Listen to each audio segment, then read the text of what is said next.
중국의 축구 리그인 슈퍼리그는 축구 선수들의 연봉이 높기로 유명한 리그인데요. 중국 슈퍼리그의 평균 연봉 순위는 EPL, 라리가, 세리에, 분데스, 리그왕에 이어 6위를 기록하고 있습니다. 이렇게 엄청난 자금력을 이용해 고액의 연봉을 지급해주는 조건으로 축구 선수는 물론 감독까지 영입하고 있죠. 그렇다 보니 중국 슈퍼리그 내에서도 외국인 선수들의 연봉이 특히 높은데요. 그래서 오늘은 중국 슈퍼리그 연봉 순위 탑10에 대해 알아보도록 하겠습니다. 가장 먼저 10위에 랭크된 선수는 장수 수닝 소속 알렉스 테세이라입니다. 테세이라는 21만 유로, 한화 약 2억 8천만 원의 주급을 기록해 10위에 오른 선수인데요.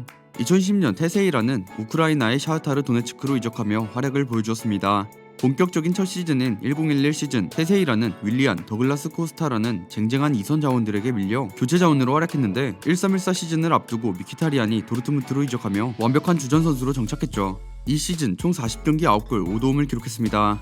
1516 시즌에는 리그 16라운드까지 15경기 22골이라는 정신나간 스탯을 보여줬는데요. 경기당 공격 포인트가 1이 넘어가는 등 엄청난 활약으로 첼시, 리버풀 등의 클럽에 관심을 받게 됩니다.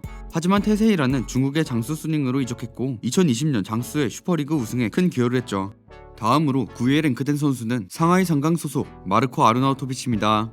아르나우토비치는 23만 유로, 한화 약 3억 원의 주급을 기록해 9위에 오른 선수인데요. 이런 그는 네덜란드의 트벤토에서 프로 생활을 시작해 제2의 질라탄이라는 소리까지 들을 정도로 활약을 보여줬습니다. 하지만 스토크시티로 이적 후에는 2시즌 동안 59경기 5골에 그치는 등 제대로 된 활약을 보여주지 못했죠. 계속된 부진에도 소속팀은 기다려줬고 결국 팀에게 보답이라도 하듯 1516 시즌 만기한 기량으로 공수 여러 방면으로 좋은 모습을 보여주게 됩니다. 이후 아르나우토비치는 1718 시즌 웨스트햄으로 이적하게 되는데요. 웨스트햄에서 12월 달부터 21경기 11골 6도움을 기록하며 1718 시즌 팬들이 뽑은 최우수 선수, 선수들이 뽑은 최우수 선수, 최고의 영입을 수상하며 3관왕을 달성하였습니다. 이후 2019년 상하이 상강으로 이적했고 팀은 리그 3위에 그쳤죠. 다음으로 8위에 랭크된 선수는 산동 루넝 소속 마르안 펠라이니입니다. 펠라이니는 24만 유로, 한화 약 3억 2천만 원의 주급을 기록해 8위에 오른 선수인데요. 이런 그는 스탕다르 리에주에서 프로 데뷔했습니다. 이후 에버튼으로 이적한 펠라이니는 0809 시즌 초반에는 카드캡터로서 각성하는 듯 했으나 이후 거친 플레이는 자제하면서 8골을 뽑아내는 활약을 펼치며 에버튼 올해의 영플레이어에 선정되었죠. 이후 매 시즌 준수한 활약을 펼치다가 1213 시즌 포텐이 만개해 이 시즌 최고의 박스투박스 미드필더로 떠올랐습니다. 이러한 활약의 펠라이니는 맨유로 이적하게 되는데요. 팀 내 전술에 잘 녹아들며 피지컬을 이용한 자신의 역할을 제대로 수행해 팀 내 중원에 힘을 실어주었습니다. 1415 시즌 프리미어리그 36라운드 크펠 원정에서는 후반전에 헤딩 결승골을 뽑아 팀을 챔스에 진출시키는데 결정적인 역할을 했죠. 이후 1819 시즌 중반까지 맨유의 미드필더로 활약 후 중국의 산둥 루넝으로 이적했습니다. 다음으로 7위에 랭크된 선수는 장수 수닝 소속 에데르 마르틴스입니다. 에데르는 25만 유로, 한화 약 3억 3천만 원의 주급을 기록해 7위에 오른 선수인데요. 이런 그는 삼프도리아 임대 기간 동안 19경기에 출전해 5골을 넣는 활약으로 완전 이적 제의를 받게 됩니다. 세리에아로 복귀한 지 얼마 안 된 삼프도리아에서 꾸준히 좋은 활약을 보여줬죠. 이후 인테르로 이적했고 출전할 때마다 간간히 좋은 모습을 보여주며 간혹 골도 넣어 조커 역할 정도는 무난히 수행했는데요. 시즌 최종 성적은 리그 8득점 4도움, 유로파리그 2득점 3도움을 기록했습니다. 그리고 다음 시즌에는 실망스러운 경기력으로 출전 기회가 점차 줄어들었고 결국에는 좁아져가는 입지로 인해 장수 수닝으로 이적하게 되었죠. 다음으로 6위에 랭크된 선수는 광저우 홍다 소속 파울리뉴입니다. 파울리뉴는 27만 유로, 한화 약 3억 6천만 원의 주급을 기록해 6위에 오른 선수인데요. 이런 그는 브라질에서 프로 데뷔해 토트넘을 거쳐 광저우로 이적했습니다. 2015년 데뷔전을 치른 이래 광저우의 핵심 미드필더로 활약하였죠. 그의 활약에 힘입어 광저우는 2015-2016년 리그 우승을 했으며 2015년 아침 우승, 2016년 FA컵에서 우승을 차지했습니다.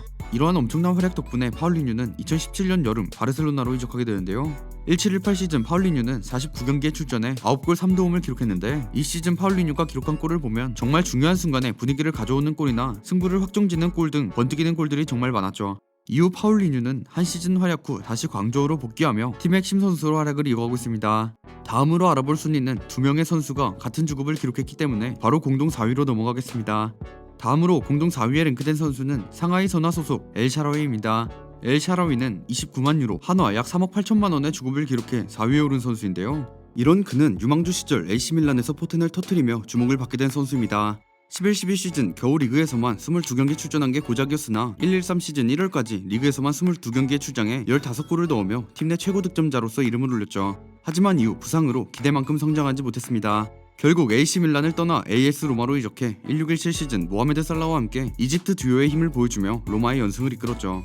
1718 시즌은 9골 5어시로 준수한 스탯으로 마무리했고 1819 시즌에는 11골 4도움으로 로마 이적 후 리그 첫 두 자릿수 득점에 성공했는데요. 이런 그는 1819 시즌을 마지막으로 2019년 상하이 선화로 이적했습니다. 다음으로 공동 4위에 랭크된 선수는 산동 루넝 소속 그라치아노 펠레입니다. 펠레는 29만 유로, 한화 약 3억 8천만 원의 주급을 기록해 4위에 오른 선수인데요.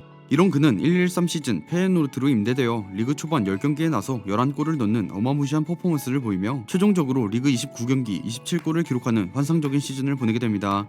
1314 시즌에도 28경기에 출전해 23골을 기록하며 팀의 준우승에 공헌하였는데요. 페예노르트에서의 활약으로 2014년 사우스햄튼으로 이적하였습니다. 1415 시즌에는 38경기에 출전해 12골을 기록하는 준수한 활약을 하였고 1516 시즌 역시 팀의 주전 공격수로 활약하며 팀의 리그 30경기 11골 7어시를 기록했습니다. 이후 2016년 사우스햄튼에서 산동 루넝으로 이적했죠. 다음으로 3위에 랭크된 선수는 상하이 상강 소속 헐크입니다. 헐크는 32만 유로, 한화 약 4억 2천만 원의 주급을 기록해 3위에 오른 선수인데요. 이런 그는 포르투 시절 1011 시즌부터 포텐이 터져 엄청난 활약을 펼치게 됩니다. 결국 그는 팔카오와 함께 투톱을 이루며 좋은 모습을 보여줘 리그에서 26경기 23골을 기록하는 활약으로 득점왕을 차지했죠. 그 후 그는 브라질 국가대표로도 뽑히면서 최고의 전성기를 보내게 되지만 2012년 러시아의 제니트로 이적하게 됩니다. 이적한 시즌인 1213 시즌 그는 리그에서 18경기에 출전해 7골을 넣는 것에 그치며 이전의 활약에 못 미치는 활약을 보여줬는데요. 이후 8경기에서 5골 5어시스트를 기록하며 어느 정도 다음 시즌이 기대되는 기량을 보여주었죠. 이후 2016년 상하이 상강으로 이적했습니다. 다음으로 2위에 랭크된 선수는 베이징 고안 소속 세드릭 바칸부입니다. 바칸부는 37만 5천 유로, 한화 약 5억 원의 주급을 기록해 2위에 오른 선수인데요. 이런 그는 프랑스 소쇼에서 데뷔했습니다.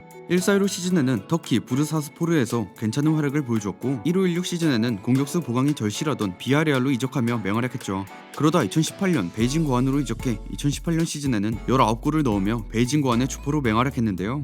2019년엔 경기 출장 수가 줄어들며 총 10골 득점으로 다소 부진한 모습을 보였습니다. 코로나 사태로 인해 변칙적으로 운영된 2020년 정규리그에서는 총 11골을 터뜨리며 말콤과 함께 득점 랭킹 1위를 차지했죠. 마지막으로 1위에 랭크된 선수는 상하이 상강 소속 오스카입니다. 오스카는 45만 유로, 한화 약 6억 원의 주급을 기록해 1위에 오른 선수인데요.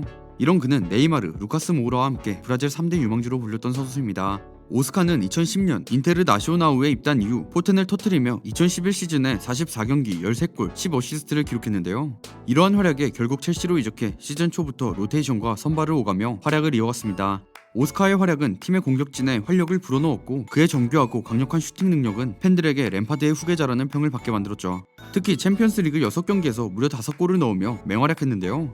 하지만 이후 1516 시즌부터 기복 있는 경기력을 보였고 그 뒤로도 콘테의 첼시에서 자리잡지 못하며 간간히 교체로 투입되다가 상하이 상강으로 이적했습니다. 지금까지 중국 슈퍼리그 연봉순위 탑10에 대해 알아봤습니다. 이 순위에 대한 여러분들의 생각이 있으시다면 댓글 남겨주시기 바랍니다. 저는 지금까지 월간베스트였습니다. 감사합니다.